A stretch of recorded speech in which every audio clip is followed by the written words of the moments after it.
Magandang gabi sa inyo lahat. Gusto ko po sanang ibahagi sa inyo o i-share sa inyo yung naranasan ko na ako po ay naloko o nabudol-budulo ako.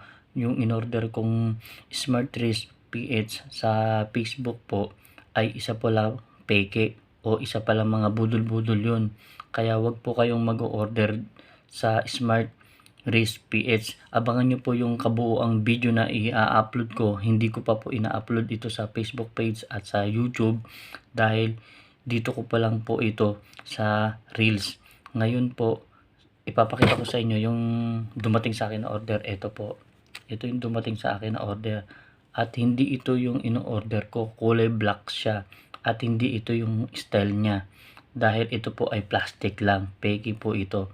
Kaya ipapakita ko po dyan sa screen na yan yung mga in-order ko at yung number ng rider at yung number na